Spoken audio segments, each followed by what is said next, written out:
भारत माता की, भारत माता की। सौभी के मेरी ढाल, सौभी के राम राम। मां बाला सुंदरी, रेणुका मां और परशुराम के धरते महर्षि जमदग्नि के तपोस्थले चूड़ेश्वर महादेव, शिरगुल देवता,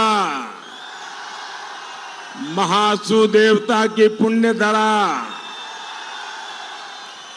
गुरु गोविंद सिंह रे धरते पांदी आए के मुखे बहुत बहुत खुशी हसो।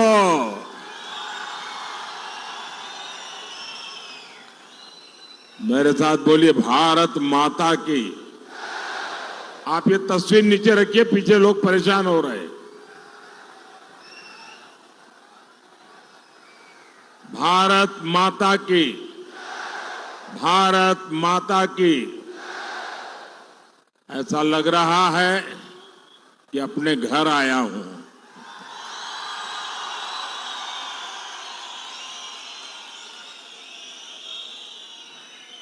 मेरे लिए न नाहन नया है और ना ही सिरमौर नया है, लेकिन मुझे कहना पड़ेगा आज का माहौल नया है। मैं यहां संगठन का काम करता था, आप लोगों के बीच में रहता था, चुनाव भी लड़वाता था, लेकिन यहां सिरमौर में इतनी बड़ी रैली मैं खुद कभी नहीं कर पाया।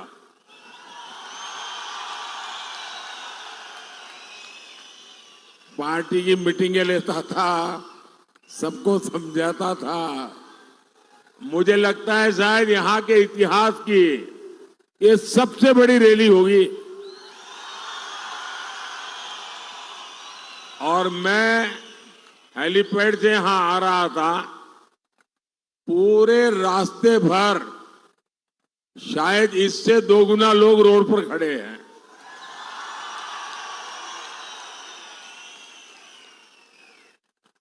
आपका ये प्यार, आपका ये आशीर्वाद मुझे हमेशा हमेशा हिमाचली बना के रखता है।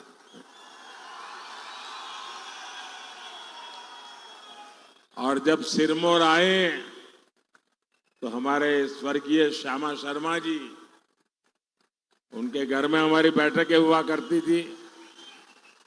हमारे चंद्रमोहन ठाकुर जी, बलदेव भंडारी जी, हमारे जगत सिंह नेगी जी,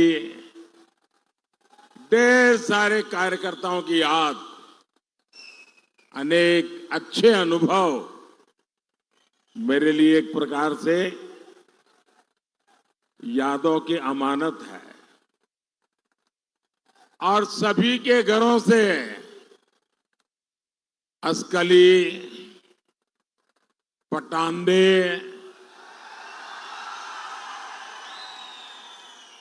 और सिडको, और यहां एक होटल ब्लैक मैंगो हुआ करता था। होटल ब्लैक मैंगो है, हमारे अल्पसंख्यक मोर्चे की बैठकें ज्यादातर वहीं पर हुआ करती थी। और जब देश मोदी को जानता नहीं था, तब भी आप लोगों ने मुझे आशीर्वाद देने में, प्यार देने में कोई कमी नहीं रखी। समय बदला है, लेकिन मोदी नहीं बदला है।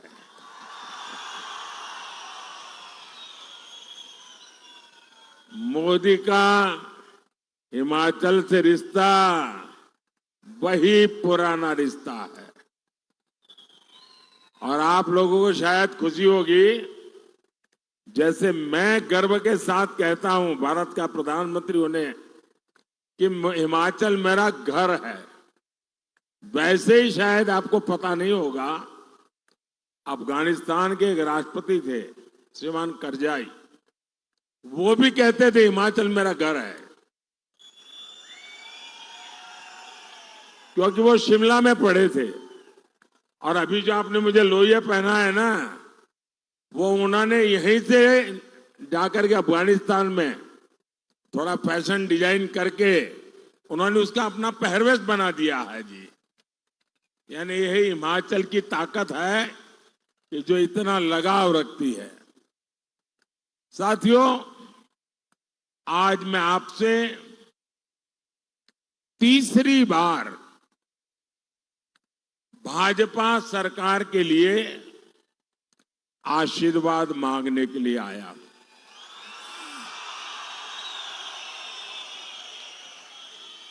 और मुझे आशीर्वाद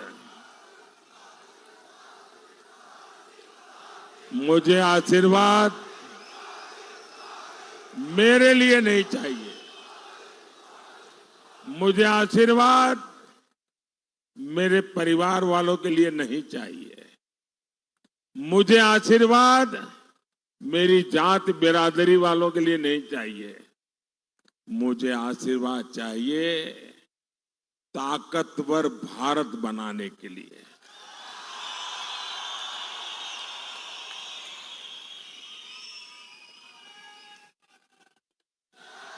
मुझे आशीर्वाद चाहिए विकसित भारत बनाने के लिए। मुझे आशीर्वाद चाहिए विकसित हिमाचल के लिए। देश में 5 चरणों के चुनाव हो चुके हैं।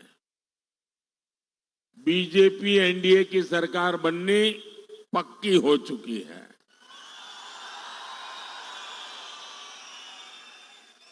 और अब हिमाचल 4-0 से हैट्रिक लगाएगा।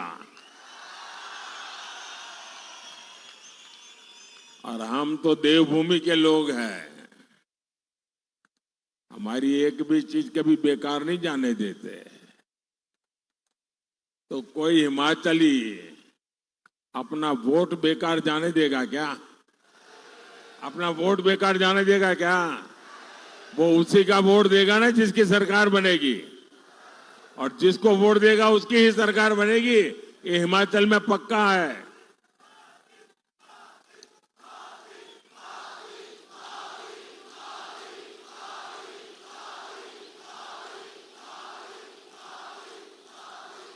मेरे साथ बोलिए फिर एक बार, फिर एक बार, फिर एक बार। साथियों, हिमाचल प्रदेश सीमा से सटा हुआ राज्य है। हिमाचल के लोग एक मजबूत और ताकतवर सरकार का मतलब जानते हैं। मोदी आपके लिए जान की बाजी लगा देगा, लेकिन आप पर कभी संकट नहीं आने देगा। आपने कांग्रेस का दौर देखा है, जब एक कमजोर सरकार देश में हुआ करती थी, उस समय पाकिस्तान हमारे सिर पर चढ़ करके नाचता था। कांग्रेस की कमजोर सरकार दुनिया में गुहार लगाती फिरती थी। मोदी ने कहा, भारत अब दुनिया के पास भीख नहीं मांगेगा, भारत अपनी लड़ाई खुद लड़ेगा। और फिर भारत ने घर में घुस करके मारा।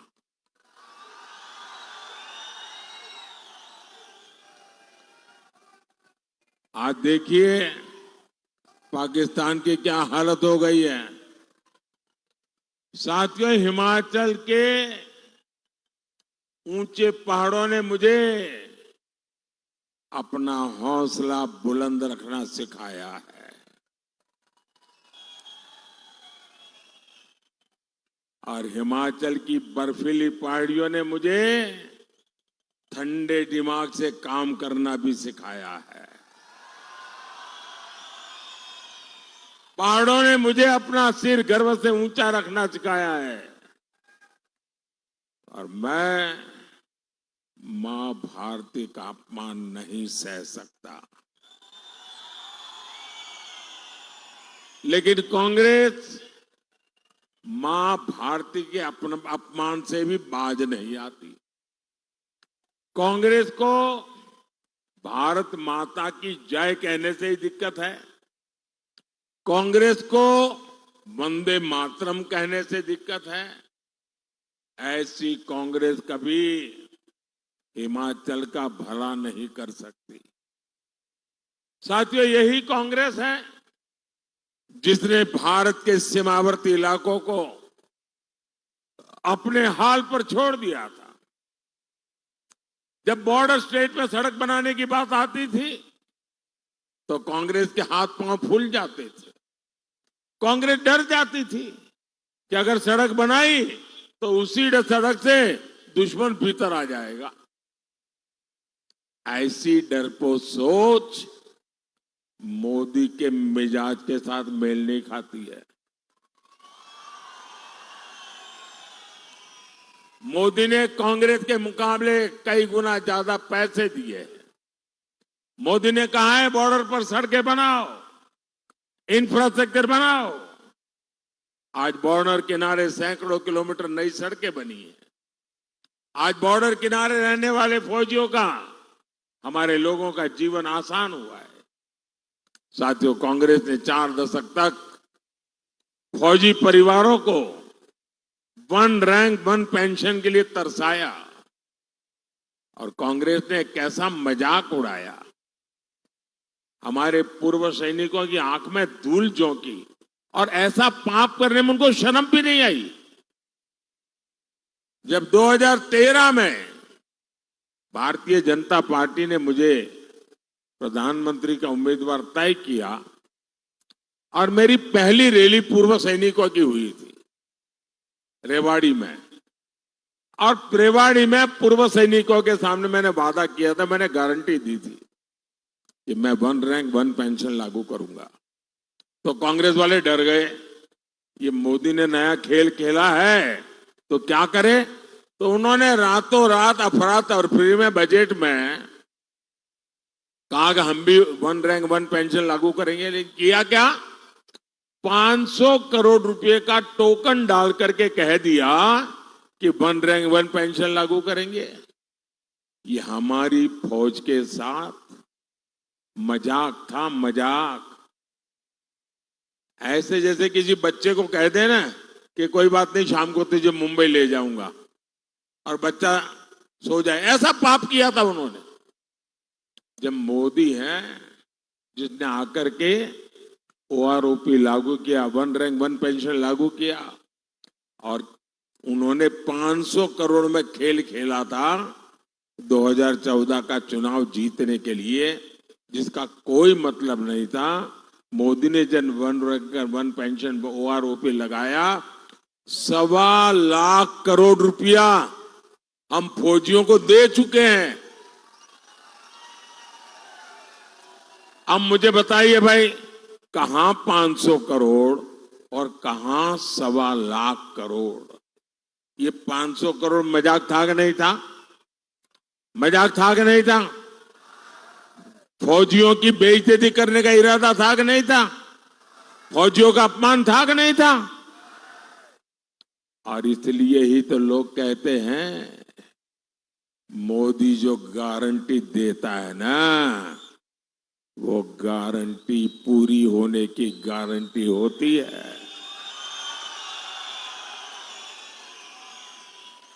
भाइयों और बहनों, एक तरफ मोदी की गारंटी है दूसरी तरफ कांग्रेस का बर्बादी का मॉडल।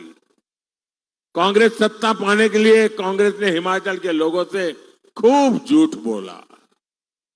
कहा पहली कैबिनेट में ये होगा, वो होगा, पता नहीं क्या क्या बता दिया। और मेरे हिमाचल के लोग तो बड़े भले, बड़े प्यारे लोग हैं। उनको लगा हो सकता है ये ईमानदारी से बोलते होंगे। पहली कैबिनेट में तो कुछ हुआ नहीं, बल्कि कैबिनेट ही टूट फूट गई। साथियों, इतनी बड़ी संख्या में यहां मैं माताओं बहनों को देख रहा हूं। आप मुझे बताइए, कांग्रेस ने कहा था आपको 1500 रुपया देगी। क्या 1500 रुपया मिला? क्या मिला? क्या किसी के घर में आया? क्या कांग्रेस ने गोबर का पैसा देने का वादा किया था, किसी को मिला? क्या जरा जोर से बताओ ना भाई, डरो मत। मिला क्या? ये अभी ज्यादा दिन रहने वाले नहीं है, आप जरा हिम्मत से बोलो। मैं नौजवानों से पूछता हूं, पहली कैबिनेट में 1 लाख नौकरियां मिलनी थी, ये वादा किया था, मिल गई क्या? अरे पूरी ताकत से बताओ ना, जरा इनके दिल्ली के आकाओं को पता चले कि कैसा झूठ का खेल आपने इस पवित्र भूमि के पवित्र लोगों के साथ किया है। अरे नौकरी छोड़ो, ये तालाबाज कांग्रेस है, तालाबाज। ये तालाबाज कांग्रेस सरकार ने नौकरी की परीक्षा कराने वाले आयोग को ही ताला लगा दिया। अब ये तालाबाज सरकार आपके भविष्य का ताला खोल सकती है क्या? दिल्ली के जिस शाही परिवार ने हिमाचल को ये धोखा दिया, उसने मुड़कर फिर यहां अपनी शक्ल तक नहीं देखी है। भाइयों बहनों, मैं पिछले 30 साल से आपके बीच रहा हूं और शायद ही कोई ऐसा वर्ष होगा जब मैंने हिमाचल आकर के इस मिट्टी को माथे पर न चढ़ाया हो। गुजरात में रहा, मुख्यमंत्री रहा, आपसे कुछ मांगा नहीं था, लेकिन आपका प्यार, आपके आशीर्वाद को कभी मैं भूल नहीं सकता हूं। मेरे पर आपका कर्ज है और मैं हर मौके की तलाश में होता हूं कि मैं हिमाचल का कर्ज कैसे उतारूं। भाई और बहनों, कांग्रेस और इंडी गठबंधन स्वागत जाएगा।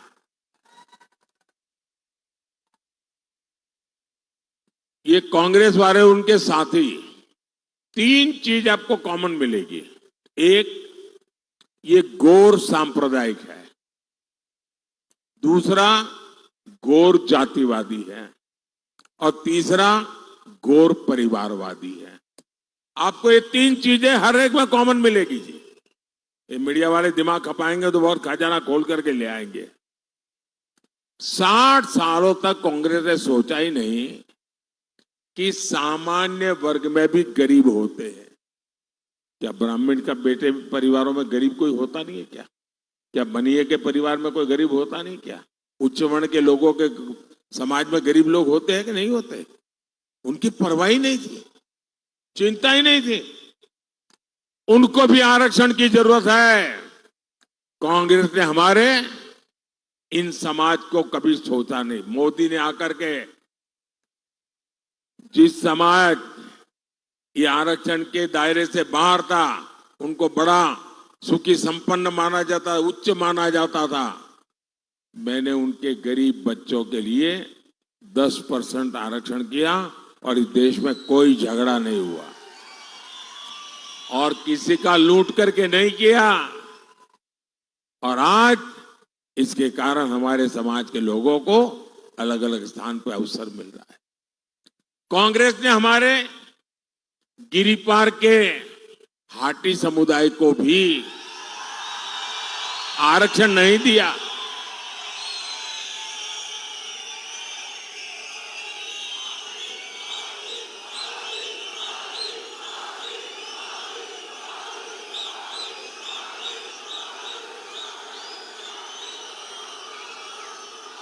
ये होता है प्यार। जब नेक दिली से काम होता है, जब न्यायिक काम होता है, तो मन उत्साह से भर जाता है, वो दिखता है जी।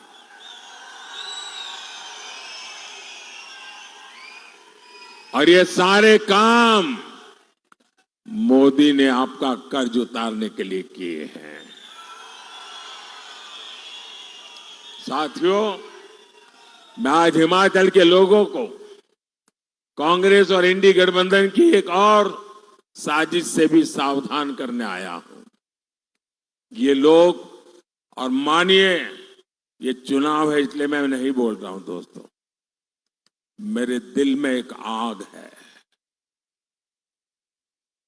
ये भारत को तबाह करने के लिए कैसे कैसे खेल खेल रहे हैं, और आप चौंक जाएंगे दोस्तों। हमारी संविधान सभा ने, बाबा साहब आंबेडकर ने, जो हमारे एससी, एसटी, ओबीसी समुदाय है, जिनको आरक्षण दिया, ये कांग्रेस वाले और उनके साथी वो सारे आरक्षण आपके खत्म करके अपनी वोट बैंक, जो वोट जिहाद की बातें करते हैं, उन मुसलमानों को दे देना चाहते हैं।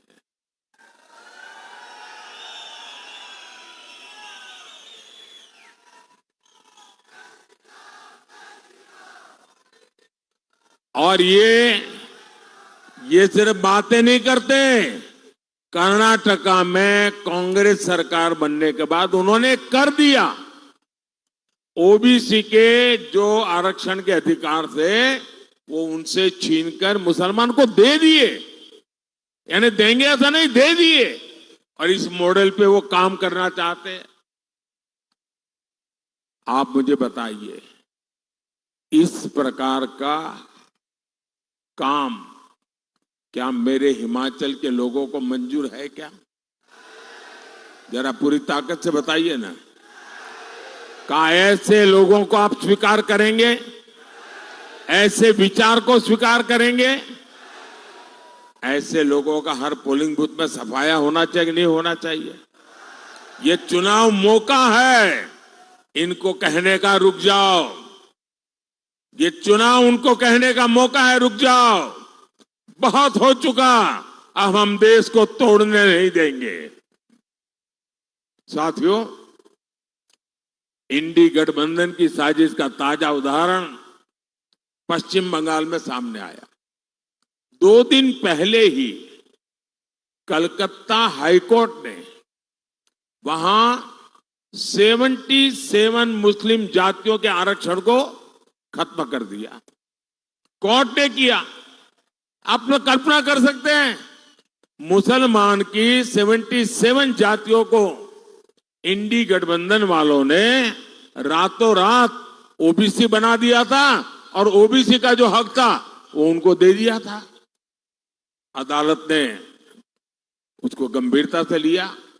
इन 77 मुस्लिम जातियों को नौकरी में, पढ़ाई में, हर जगह मलाई मिल रही थी। ऐसा करके इंडी गठबंधन ने ओबीसी के हक पर डाका डाल दिया। ऐसा करके इन लोगों ने संविधान की धज्जियां उड़ा दी है, संविधान की पीठ पे छुरा भोंका है।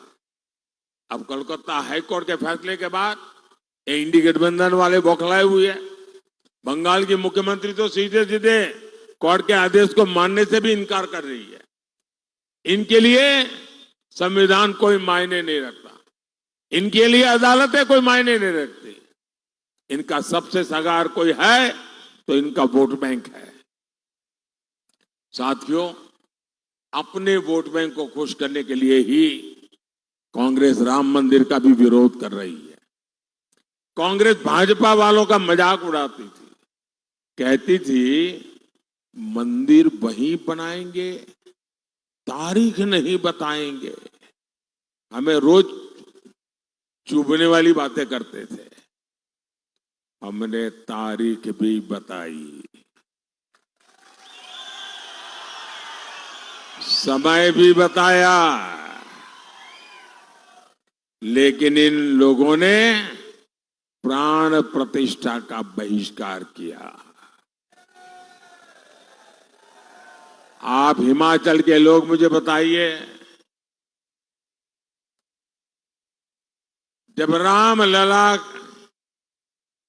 भव्य मंदिर में विराजित हुए, प्राण प्रतिष्ठा हुई, आपको आनंद हुआ कि नहीं हुआ?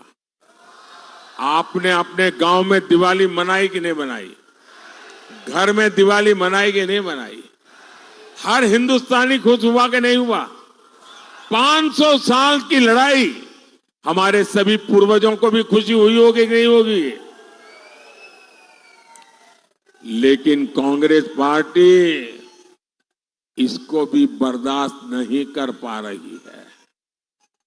कांग्रेस और उनके एक साथी ने एक रहस्य खोला है अभी।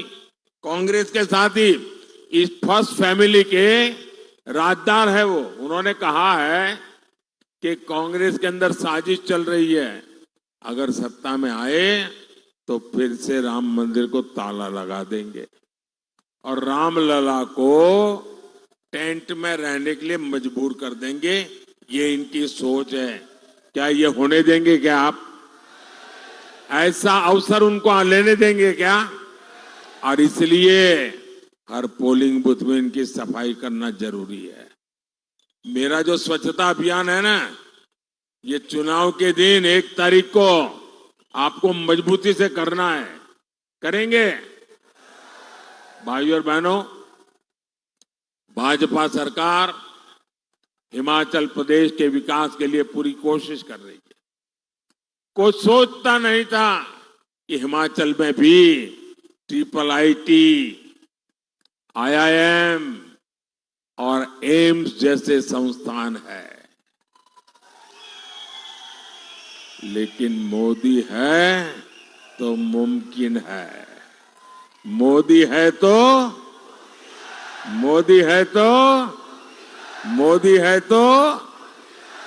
हिमाचल को बल्क ड्रग्स पार्क और मेडिकल डिवाइस पार्क मिला है। हिमाचल देश के उन पहले राज्यों में है जहां वंदे भारत ट्रेन शुरू हुई।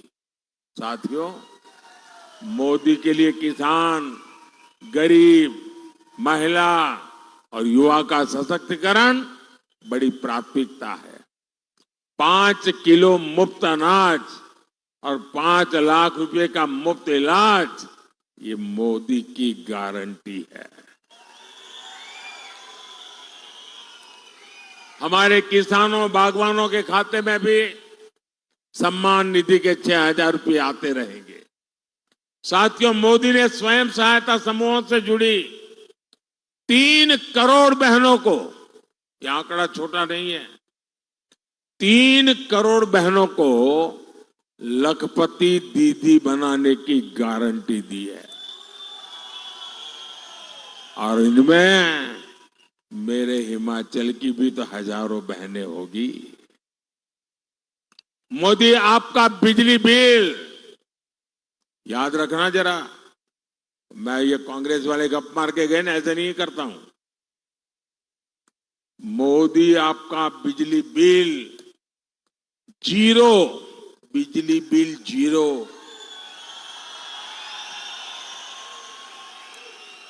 और इसके लिए एक बड़ी योजना लेकर के अपनी सेवा में हाजिर है। और योजना शुरू होगी ऐसा नहीं, शुरू कर दी। योजना का नाम है PM सूर्यघर मुफ्त बिजली योजना। इससे आपका बिजली बिल जीरो हो जाएगा। इतना ही नहीं, जो बिजली आप पैदा करेंगे वो बिजली बेच करके उसमें से कमाई भी करेंगे। ये कैसे होगा? आपके घर पर सोलर पैनल लगाने के लिए सरकार आपको 75,000 रुपये देगी, 75,000 रुपीज। आप खुद अपने घर में बिजली पैदा कीजिए, आपकी जरूरत की बिजली मुफ्त में उपयोग कीजिए। अतिरिक्त बिजली जो है वो आप सरकार को बेच दीजिए, कमाई कीजिए। ये मुफ्त बिजली योजना मोदी लेकर के आया है। और मैं, मेरे सिरमौर वाले साथी, ये ऑलरेडी ऑनलाइन बुकिंग चालू है, आप अपना नाम रजिस्टर करवा दीजिए। ये बात की बात नहीं है, हो रहा है, काम शुरू हो चुका है। जैसे मोदी ने पहले गारंटियां पूरी की, वैसे ही ये गारंटी भी मोदी पूरी करेगा।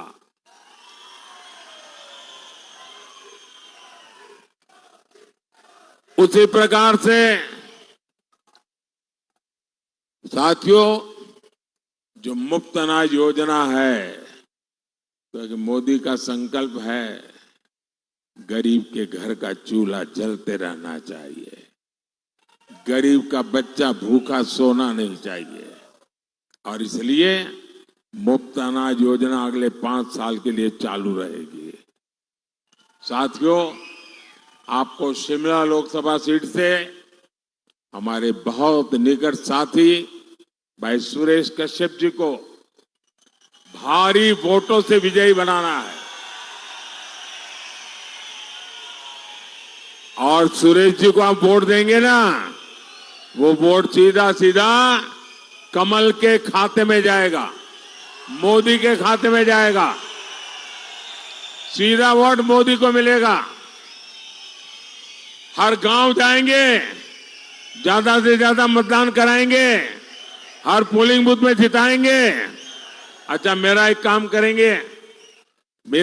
करेंगे, कमाल हो यार, सुरेश के लिए तो सब जोर से बोल रहे हो, मैंने कहा मेरे लिए करोगे तो ठंडे हो गए। करोगे? ये पॉलिटिकल काम नहीं है, करोगे? चुनाव वाला काम नहीं है, करोगे?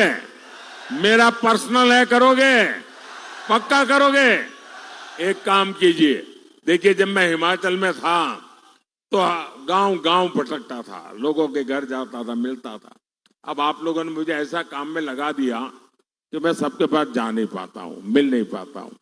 तो मेरा एक काम कीजिए, ज्यादा से ज्यादा परिवारों में जाइए, ज्यादा से ज्यादा लोगों को मिलिए और जाकर के कहना कि मोदी जी सिरमौर आए थे, मोदी जी ने आपको प्रणाम कहा है, मेरा प्रणाम पहुंचा देंगे, हर घर में मेरा प्रणाम पहुंचा देंगे, पक्का पहुंचा देंगे। दूसरा काम, हम तो देवभूमि के लोग हैं, हमारे यहाँ हर गांव के अपने देवी देवता होते हैं, अपने देवता होते हैं, देवता का आगमन होता है, हर गांव के अंदर एक पूजा स्थल होता है। आप सब मिलकर के गांव में जाके मेरी तरफ से मत्था टेकना, आशीर्वाद मांगना, देवी देवताओं के आशीर्वाद मांगना, ताकि विकसित भारत का सपना हम जितना जल्द हो सके पूरा कर सके। मेरे साथ बोलिए, भारत माता की, भारत माता की, भारत माता की। बहुत बहुत धन्यवाद।